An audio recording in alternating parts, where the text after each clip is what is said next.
I'm Jessica Ann Pressler, and you've tuned into Your Traitor Within, a podcast that exposes the brutal truths of healing, self-discovery, and breaking free from relentless patterns of self-sabotage. I want to welcome Jackey Hall, who hosts Healing Sucks podcast. She is an abuse survivor and a passionate mental health advocate.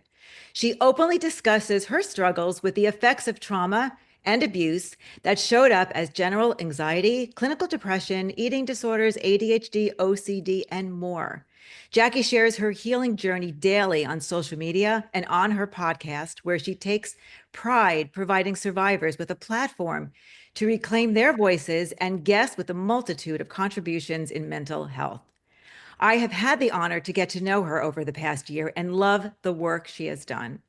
Jackey's honesty and vulnerability and vast knowledge has already helped so many people, and I know she will continue to do so, as she will do right here on Your Traitor Within. Jackey, thank you for being here, and thank you ahead of time for being open and honest, telling your story and your traitor within. Oh my gosh, Jessica, you're gonna make me cry. And I don't cry, so that's so sweet. Thank you so much for having me on. I haven't been on someone else's podcast of lately, other than my friends that like do movie stuff that has nothing to do with what I do with my life now. But it feels good, like being on the opposite end, somebody asking me questions. Mm-hmm. Well, I know that your story, in so many ways, will help other people. I always believe that stories, people telling stories, and I know you feel the same way because you've said so, people Mhm. telling their stories, people can see their own self and their own journey in other people's stories. People can learn from other people's journeys. And so thank you for being so vulnerable. So today we're discussing your traitor within. And I believe, because I've gotten to know you over the time, that you do have a traitor within, and one that comes out of childhood trauma. Mhm. And I would love you to talk about it. Talk about your childhood a little bit, if that's okay, and how Yeah. it affected your adult life. This is something that I haven't really been able to like nail down, and because my story's so complex, there's so much to it. And I'm also ADHD, so my brain is always scrambling to try to get things put in order of how to tell my story. And a lot of it I'm saving for a book that I've started writing. So I just was like, you know what? Sharing my story in detail over and over again on podcast is draining and can be like re-triggering at times, as any survivor of abuse knows. That's why I appreciate all of the people, victims of abuse or survivors of abuse, that have come on and they're constantly showing up and telling their stories. I don't think a lot of them know this, but like I don't have the strength that they have to consistently show up week after week and tell my full story. Mhm. It's hard. Um, so I grew up, and you can probably hear my accent. I've picked it back up because I'm back on the East Coast where I grew up. The past 9 years I've lived in California. We'll get to that story a little bit later down the podcast. But I grew up with a one brother who's I think he's 4 years older than me. And my parents both have struggled majorly with drug addiction. Mm.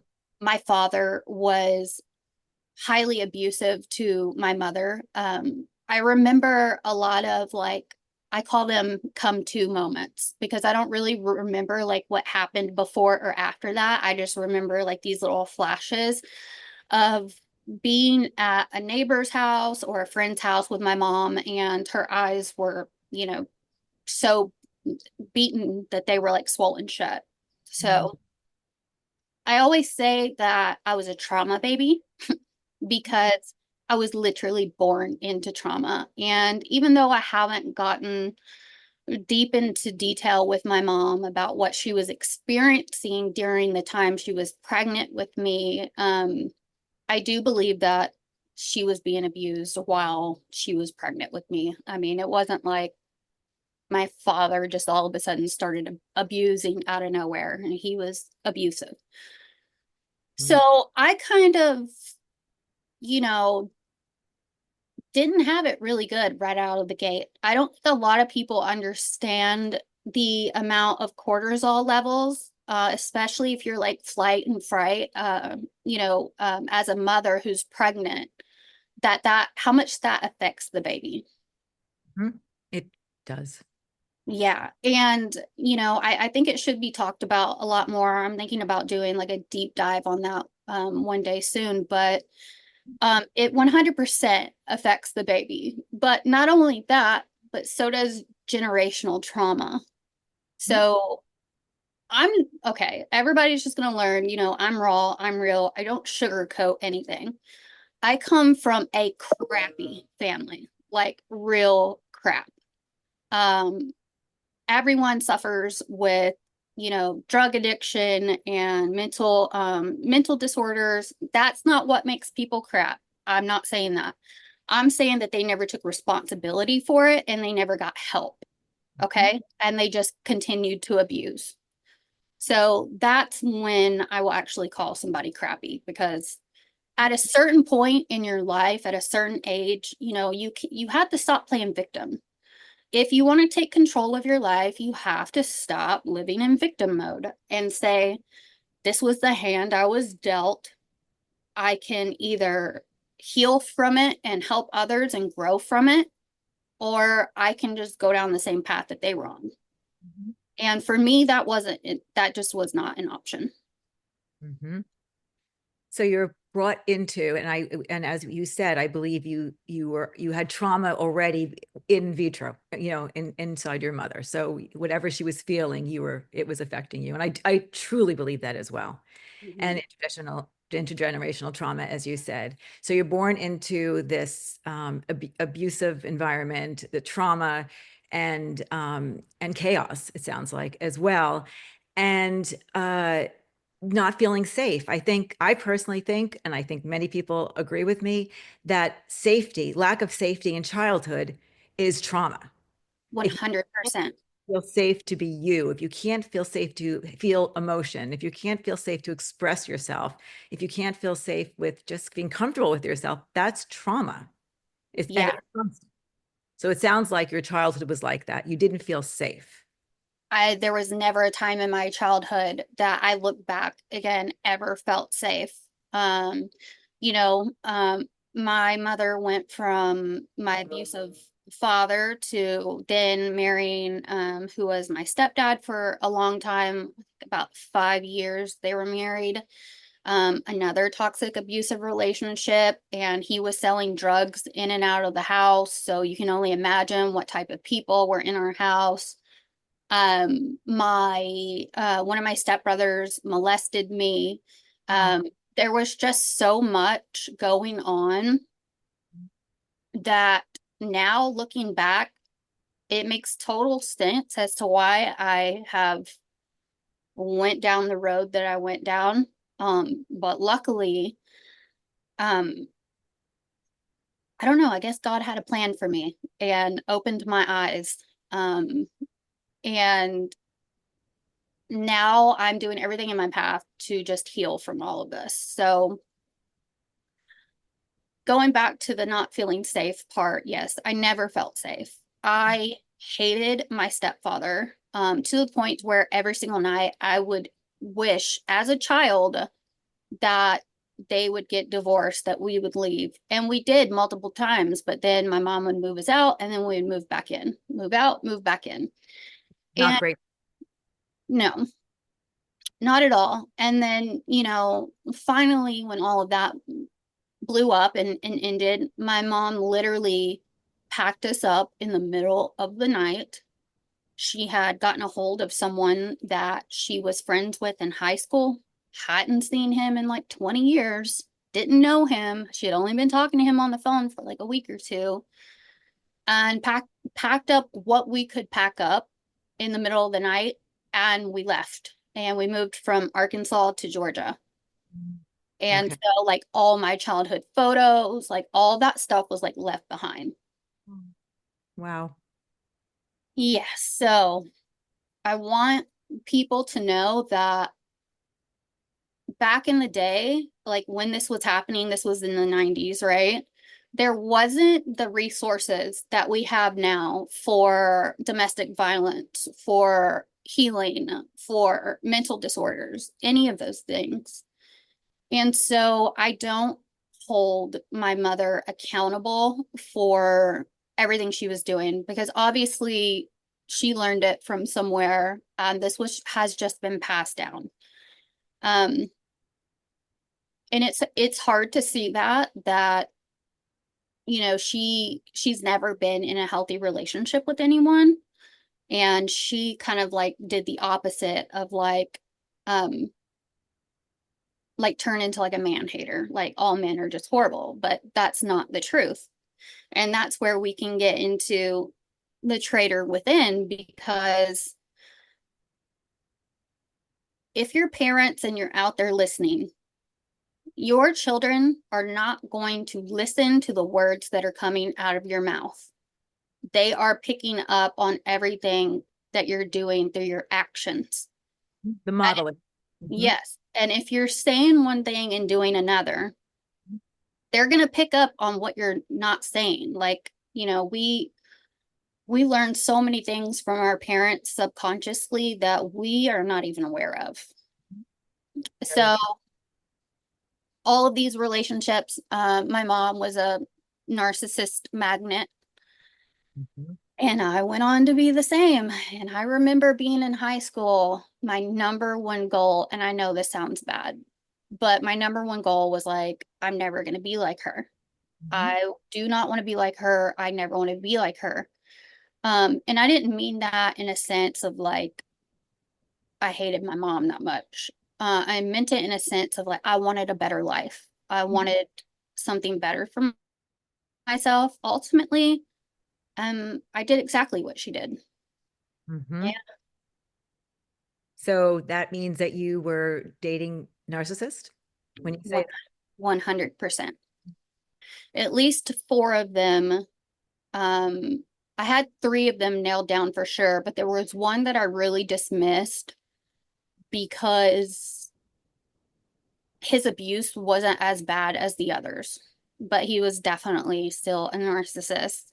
You know, that? I'm still working on the abuse wasn't that bad. I understand that. Yeah, if you've been through any sort of abuse, I think, especially if you grow up in it, you'll compare abuse to the levels of abuse. Well, it wasn't that bad. Like, well, they didn't hit me. Well, you know, but they're still abusive. Like you don't have to hit someone in order to abuse. I mean, my parents never put their hands on me, but I was highly manipulated and gaslit. And I mean, I didn't even know what emotions um, I was able to express as a child, because if I got angry, I was told right away that I needed to change my attitude. I had no freedom to express any of my emotions at all. And then, I mean, like, forget being happy. That you can't do that. Mm. Yeah. I'm so sorry for your childhood, you know. You know what? That child is helping a lot of people out right now, without me even noticing it. Most of the time when I get online and I start to like record um, bits and parts of my story to help others out, I always the voice in my head always goes, "This is stupid. Like there's someone else out there that has better information than I do, and I this is probably not going to help anyone." That voice, by the way, is a traitor within. It's wonderful. Yes. Yes, I know. So I think like my revelation of my traitor within has really come to light over the past year and a half. It's been almost 2 years since I left the last narcissist and my life completely blew up. That's when I started my podcast. That's when I got really serious about my healing journey. And I was like, I'm just going to cut everyone off that I don't think that I thought were just being takers out of my life, you know? Like even though I didn't have my life put together at all, people still called me for advice. I'm like, I'm giving advice to people that I'm not even following. Like that's kind of messed up, you know? But But understandable because I too had done so. I was a good therapist, but I wasn't taking care of myself. So we do that. yeah, it's so much easier to give someone advice than it is to take your own. So I'm working on, I guess you would say like my self-esteem and my inner dialogue with telling myself when I'm in a situation, okay, Jackie, what would you tell someone else? Right. You know? Because a lot of times it's easier for me to help the people that I love, but I've loved other people way more than like I've ever loved myself. And that's what I've really had to start working on the past, yeah, but this July will be 2 years. So I completely cut out any kind of dating, flirting. I mean, for the first time in my life, there's not even been a person that I have even been considering. This is my time to figure out exactly why everything happened and to heal it because I'm in my late 30s now and life is short. It's Mhm. really short. And I want to feel like I made some kind of an impact while I was here. You are making an impact. You have made an impact and you will continue to do so. I know you will. I And really appreciate by, that. by sharing yourself, Yeah. and your knowledge. So, where do you want to go from? Do you want So me to talk about my narcissistic abusive relationships a little bit, or what do you want to talk about? So your traitor within, which was formed in your childhood through trauma and probably continued to be formed through your abusive relationships that you were in, Mm, you learned how to cope. You learned how to cope, and coping doesn't mean necessarily healthy coping. mm-mm. Can cope because you don't want to feel abandoned. So you play all kinds of games in your head. You may deny their behavior as being abusive. You may blame yourself for their abuse. You may, there's a thing called cognitive dissonance. You may do all kinds of things in order to normalize what they're doing and what's happening in your life. So we play these games, and that what drives you to play that game, I believe, is the traitor within. And Yeah, so is that something that resonates with you in your romantic relationships? a 100%. I literally like did copy print of what my mom did, and I went from one relationship to another. I think the longest I was ever single was like maybe 6 months. And my first boyfriend when I was 14, and I'm 37. So that's a lot. A lot. Um, In the heel in between, you just kept coping the same way. You didn't, right? I You, did not heal in between. I did a little bit of healing before I moved to California in 2016, but ultimately I had like the spiritual side of like healing and like leaning on God for things and all of that. But it still wasn't giving me why I was doing this stuff. I couldn't figure out why I continued to attract narcissists. I couldn't figure it out. And it's really wild because, well, I mean, your listeners don't know, but they'll know now. In order for me to start figuring out my own issues, psychologically, I started college in my 30s and I'm now working towards my master's. I just finished my first 2 years. Again, something that was never even presented to me. My parents never talked to me about college, not Mm. once, not ever. I was pretty much sure that I was stupid, that I was dumb. And and it's because I struggled so much through high school with my grades. But when you're living in an abusive household with a mother who doesn't care if you're going to school or if you're not, for a mother that doesn't care if you're partying every weekend and underage drinking, for someone who literally would kick me out of the house for like no good reason at all. Um, I spent most of my time just surviving, and my brain didn't have the space that it needed to learn and focus. And also, I had several undiagnosed mental disorders that played a big role in that as well. So if anybody's listening, to this and you're resonating with this at all, you're not stupid. You're not stupid at all. All those factors, what was going on in your home, ADHD, depression, anxiety, all those factors contributed to having difficulty in school or work or whatever it is that we're, at the period of time that we're coping. 100%. Mhm. Yeah, so I started doing a deep dive on, well, what I called it was my core beliefs, but that's the traitor within.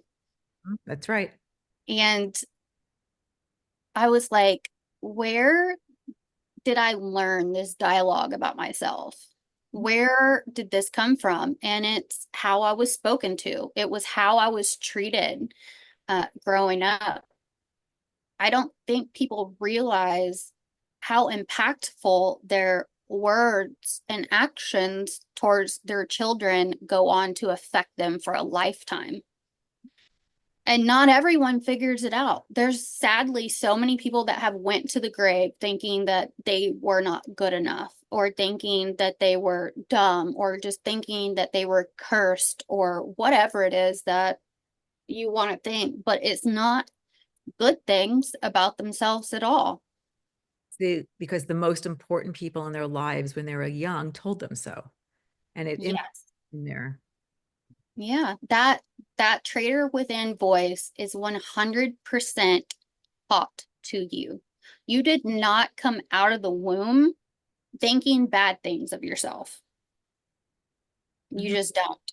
Oh, you came out with all the wonderful worlds in front of you to be potentially squashed down by the people that are supposed to love you and keep you safe. Yeah. And sadly, a lot of people don't make it out. Um, you know, my two major factors that were kicked in on high. I was in such high alert all the time. I wished I would have had a doctor like test my cortisol levels when I was like in high school. I can guarantee you they would have been astronomical, like, through the roof. Just surviving, not knowing. I never knew what mood my mom was going to be in. And so that led me to trying to figure out ways that I could avoid that. So I found out typically that if I had a friend with me, she never showed anyone on the outside how she really was. Mhm. So So, you had a shield. You brought home a shield. yeah, so I was either always at a friend's house, or I always typically had a friend with me because I knew I would be protected during those times. I remember the amount of anxiety that I had just to go ask my mom a question if I could stay the night with someone or go somewhere. I mean, literally, like almost throwing up, sick to my stomach anxiety. That's how uncomfortable I was with asking her questions. And now, looking back, that is not normal in any type of situation at all. You're right. It's not. She should have been the one person. And, again, we can have grace toward her. It's because of Mhm. her background and all that, but it still happened to you. Yeah. And she should have been the one person where you didn't have to worry. That was the one place that you should have been able to be. Now, did you have any teachers or anyone in your life when you were young that you felt safe with, or there was any? My teachers at my high school I went to, because my senior year, I was living on my own in an apartment with one of my cousins. So I was having to work a job and go to high school. And, typically that's just not normal. Like, you normally don't have to do that. And that's what I was doing. And then I ended up getting into some issues with the cousin that I was living with. And long story short, we both ended up being arrested and put in jail. So I was 16. Wow. Yeah, because I remember walking into class the next day, and it was this one teacher. I think it was like he was like my history class, I think. He was like really trying to talk me into showing up to school, because I think I missed 92 days my senior year, and you only go like 100 and something days. So, big red flag. Mhm. I remember I walked into class. I think I was like one of the last people to walk in, so all my other classmates were already there. And he's like, "Miss Hall, where were you at yesterday?" And I was like, "Jail." And everyone just started laughing, but I was honest. Right. I really was in jail. So I think they all like got together and talked. All of my teachers did, because they passed me. And even though I passed my own, like, like your senior testing, I don't even know how I passed those, because I literally just went in and Christmas treed it all. Like, I didn't care if I passed high school or not, but I did. And I mean, technically, because I'd missed so many days, I shouldn't have graduated. But I think even though the teachers didn't say it out loud, I could tell that they knew obviously something was going on. So, I'm glad they did that for you. yeah, I am too, because yeah, it was hard. High school was hard. It was so hard that I broke off all communication of anyone from high school. Like, the minute I graduated, I wanted to be on the opposite side of the country. I did not want to be anywhere around anyone I went to high school with. And it wasn't even that the people that I went to high school were bad. It was that my brain correlated that time of my life with all those people, and I only had negative thoughts about it. Mhm. How long did it take for you to get to California? Um, a long time. But I moved away from here, just a different part in the state. And that's when I started modeling and acting. And so I was on the road all the time. I was constantly flying in and out.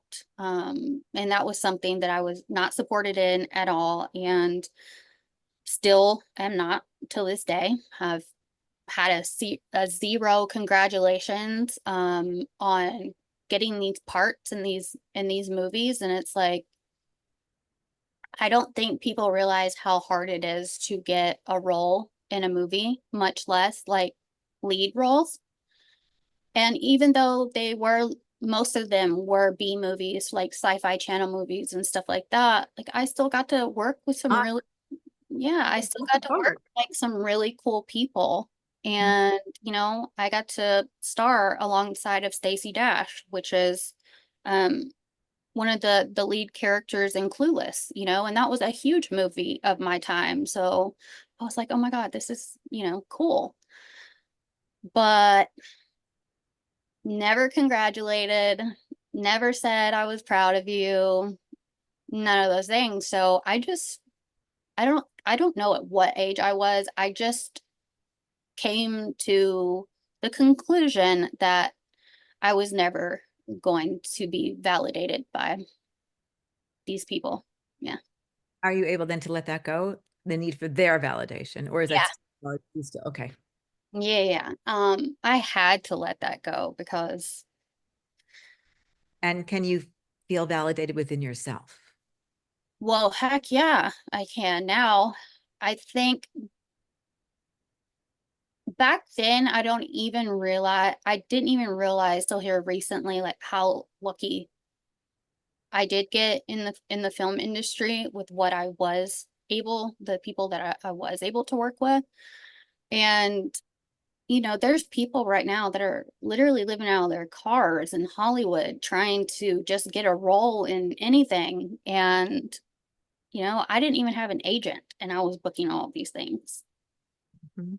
So that I kind of go back and look at that part of my life when I think that maybe my podcast isn't growing enough, or maybe my, social medias aren't growing enough.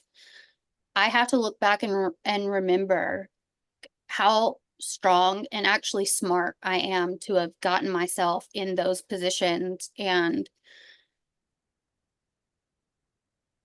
I don't give myself enough credit. That's what it boils down to. I don't give myself enough credit. And I think that's pretty usual and average for people that grew up in abuse. Mm-hmm. Mm-hmm. But Uh, you're conscious that you're not doing it. You're conscious that, right? yes. And Yeah. And, you know, after the last narcissistic abusive relationship that I was in, when my entire life blew up, it was like you have two choices to make right now. And if you're listening to this may be triggering, but it's real. I'm not going to sugarcoat it. But I had two options, and that was either to face everything that I needed to heal from and stop running from it, stop picking it up and kind of sort of working on it and then laying it back down, or I could unalive myself. Those were the two options. And I chose to heal. So we're here, but there was, I want to say about like at least 7, 8 months period of time after that relationship when I never thought I was going to get myself back. mm-hmm. And I didn't. I never got myself back. I So got I got a way better version of me that I didn't even know could exist back. Yeah. that's wonderful. I mean, I'm sorry for the pain that led you there, of course, but look at that, the way better. Yeah, I am not the same person before. And I hear that saying a lot of times, like, how am I going to get myself back after this narcissistic abusive relationship? Because we all know how bad, narcissistic relationships will blow your life up. I mean, you're broken mentally, physically, spiritually. You're you're at your lowest of lows. And I just want to reach out to all of those people and be like, you're not going to get yourself back. And you don't want yourself back because that part of you was, your traitor within. That part of you is what was leading you to narcissists. That part of you was unhealed. You do not want to get that part of you back. What kept you there? Yeah. It You kept, want, yep. so in grief work, we talk about the new normal, Hmm. create the new normal. Yes. And Ideally, the good part. it can be uncomfortable. It can, and I know this sounds crazy, but for a while, and I'm still working on it, if I'm honest, I'm uncomfortable feeling joy and being happy because I've never been able to before. And I don't know what to do with that energy because I haven't practiced it. Mhm. A lot of people think, like, oh, you get joy and you get happiness, and like you just feel good. You just go with it. If you've never felt that before, it's pretty overwhelming. It's very opposite of what you've lived your entire life, and it takes some time to adjust. So when you start to feel some sort of joy, do you still have that messaging inside your head saying stop and you push it down? I do, But now I'm at the point, thank God, to low dose ketamine treatments. Whew, neuroplasticity is a real thing. If you haven't looked into it, do a deep dive, y'all, because you, just like any other parts of your body, you can heal your brain.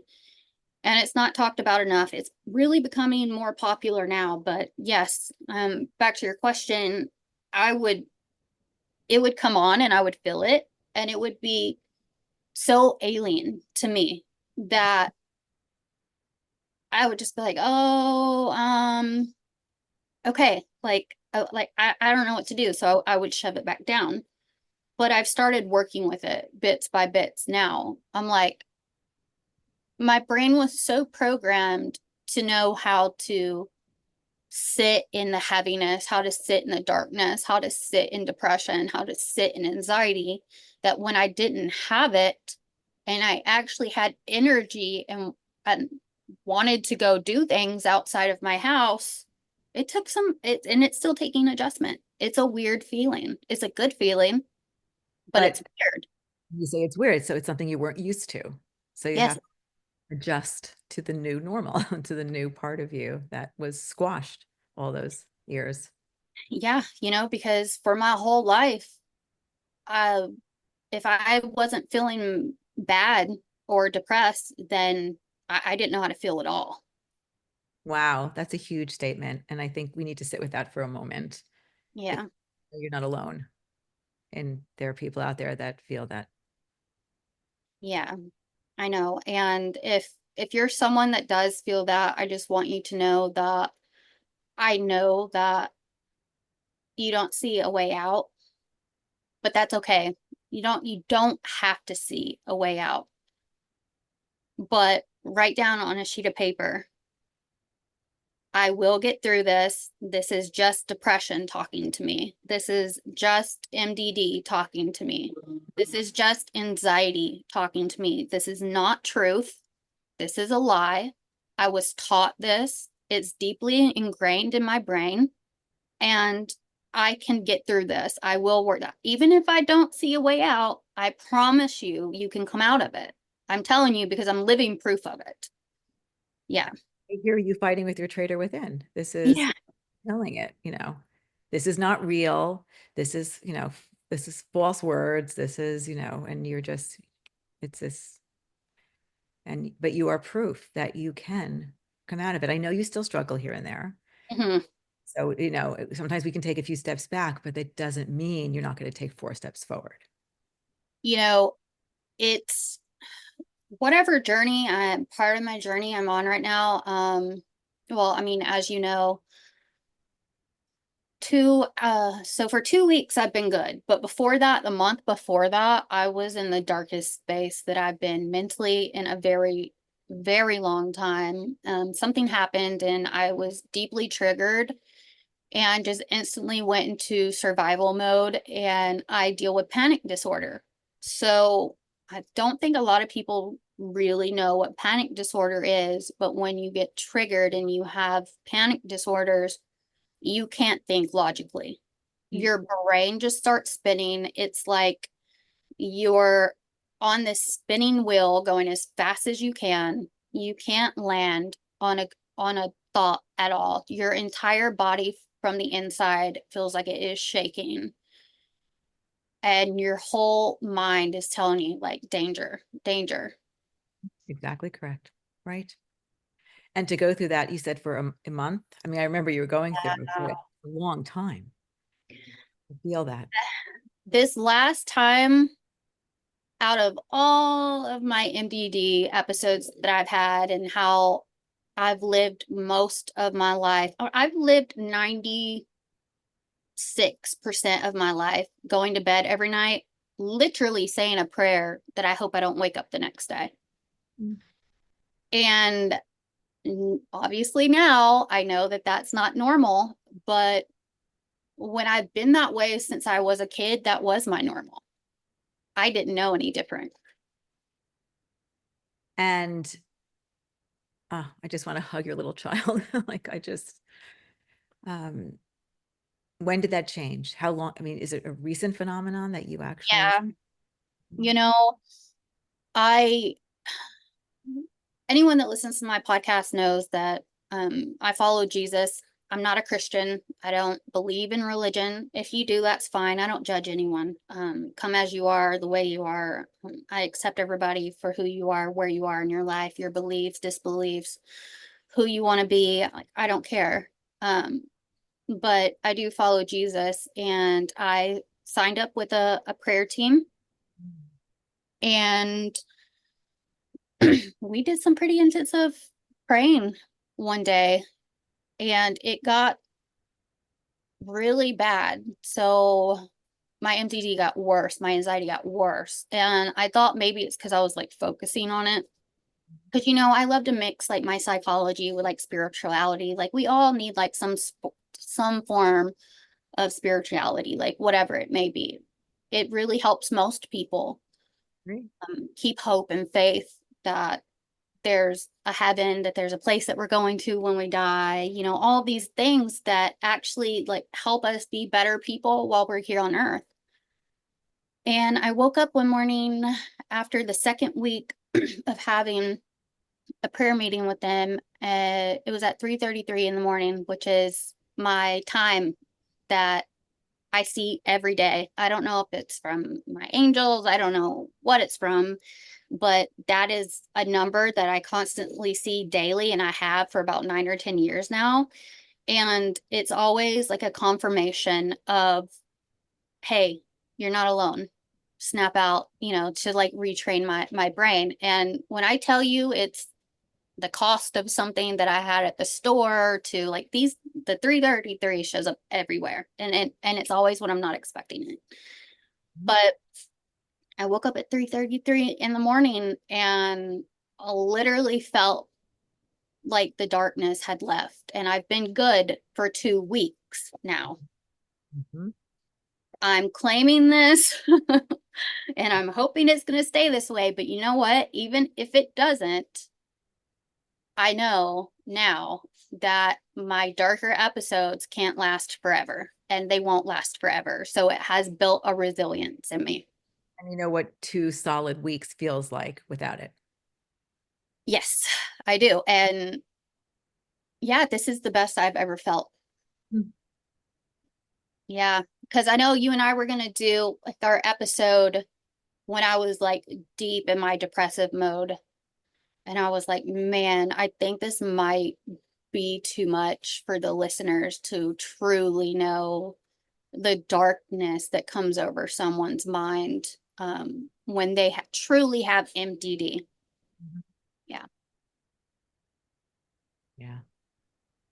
So, what would you say to your little girl now? What would you say to your child now?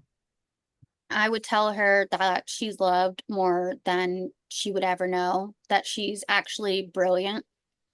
Um, the world and other people would try to shut me down because of the greatness that I do have inside of me, but a huge reminder that all the pain that I was going through wasn't there to break me. It was there to teach me. And if we use pain as a teacher, boy, you can really go far.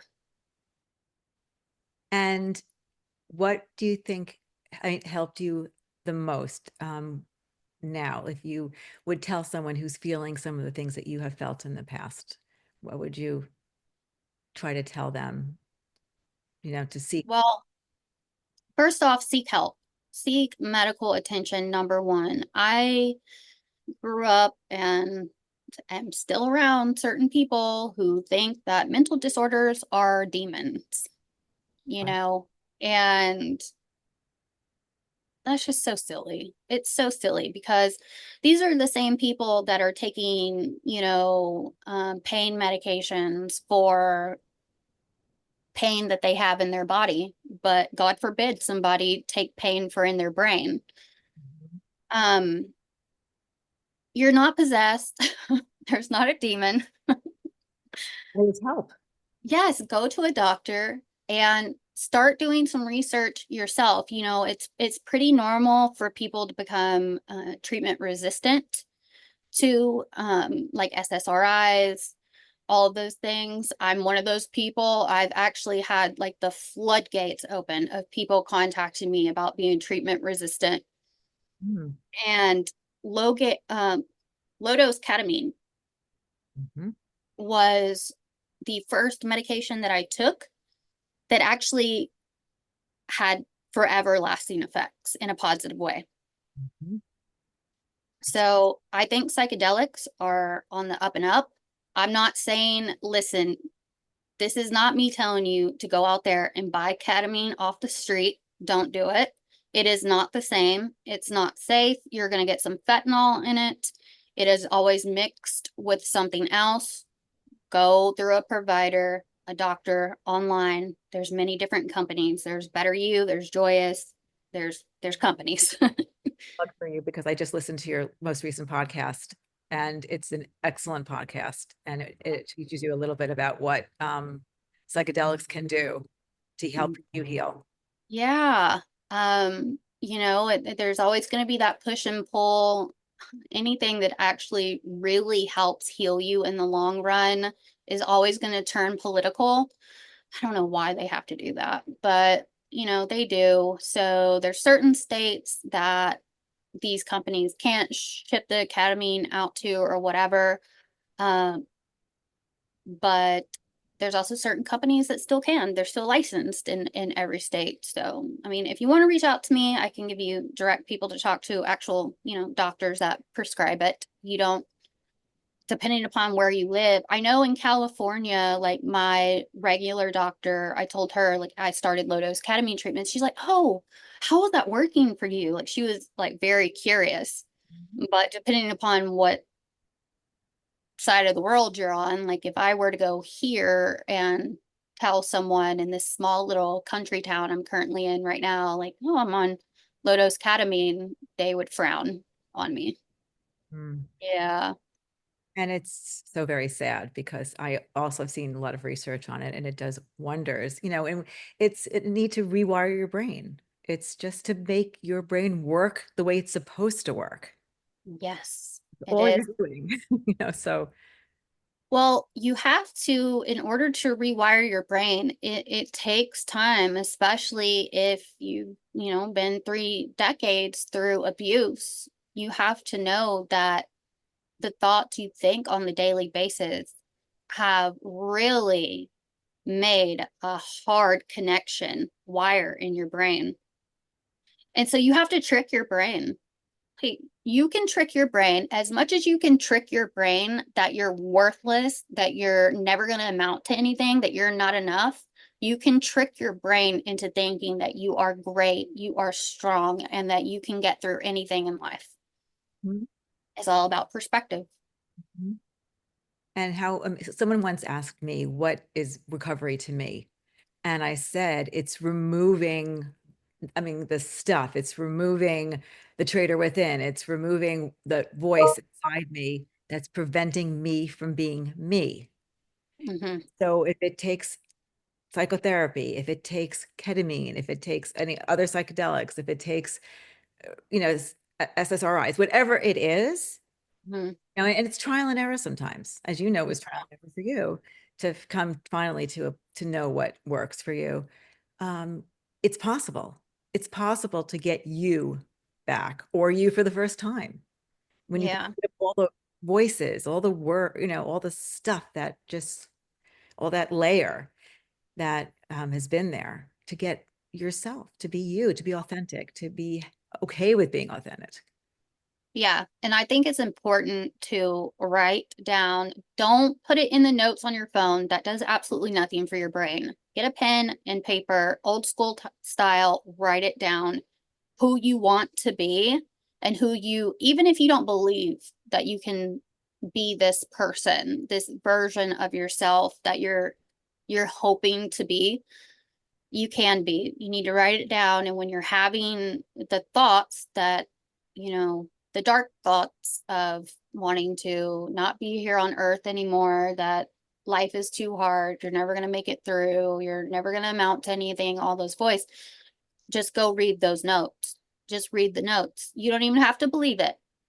but you got to start slowly tricking your brain into thinking the opposite of what you've been telling yourself for so long and what was spoken over you as a child. Yeah. And they were really the trickery. The initial words were actually the not truth. Yeah. Just trying to bring truth back. I know. Yeah. It's really easy to get caught up in that if you don't have education. I hear a lot of people say, "Oh, psychotherapy doesn't do anything." And I'm like, no, it does. I needed all the education in the world, and to have someone validate and put a name to what I was going through. Otherwise, I would have never been on this healing path that I'm on right now. The therapist that I had was the first person that, and my psychiatrist in California, were the first two people to ever say, "You're not broken. There's nothing wrong with you." And there's such a huge statement and testament to that. I remember my therapist in the middle of a session one time, he said, "Who told you you were broken?" Right. Mm-hmm. And that was like a light bulb moment for me. He was like, "You're not broken. You never were." And any of the diagnoses that come about, it's just a piece of you. It's not Hmm. it's not your whole story. It's It's not. And even though it's hard, whew, I mean, I've wanted to quit more times than I've wanted to get back up. But obviously, I'm still here. I'm still standing. So there was something in me that wanted to get back up. Even if I didn't see it, even if I couldn't identify it, I mean, I am talking about living in complete utter nightmare day to day, back to back, for with no ease out of the mental pain, like at all. Um, it is exhausting, but like I said, we can use pain as a teacher. Um, every one of us discovers something different about how we're healing. So let's say there's someone else that's listening to this podcast that also deals with MDD or generalized anxiety or panic disorder. I can tell you that there's certain ways that you can help other people by explaining and telling your journey and what worked for you, that people will not resonate with my story at all. There will be some people that don't resonate with mine at all because it affects everyone so differently. So don't think that you can't get out there and use your pain and the mental disorders to help other people, because you can. yes. Thank you. Is there anything else that you'd like to share before we close today? Um, don't give up. If you give up, you're going to miss out on the best part of your life while you're here on earth. I spent too many years, decades of my life just waiting for God to come back. And my only hope was that, I might feel I was going to feel better once I got to heaven. Um, let's not wait and do that. There's so many people here on earth that are struggling. And when I tell you that there is a version of yourself that can be created out of healing that you never knew was possible, and in the best way possible, there is. Don't try to get your old self back. The old you is what got you where you are at today. If you're in a bad spot, you know. So do the hard work of healing. It's hard. It sucks. It really does. There's a lot of realizations that you have to come to that maybe you didn't really want to think about. Some traumas. And trust me, the more you heal, there's going to be more traumas that come up that you've blacked out because they're in your subconscious. And that's an important piece too, because as a psychotherapist for so many years, there are people that when you start to get to that part that's painful, will leave therapy. And Mhm. and hopefully the therapist will see that and work with you. And another piece is important too while you're going through this. Some of it is trial and error. You may not find a therapist that's working for you. Move on, find another one. You may not find the right medication. Move on and work with professional and find another one. You don't if you start feeling stuck, um, figure out why. Because you can, you can work through being stuck and start up again. And don't Yeah. give I'm so glad you said that because I actually wrote it down in my notes for like my ending statement that I really wanted to say. So it's funny because now we're at the end.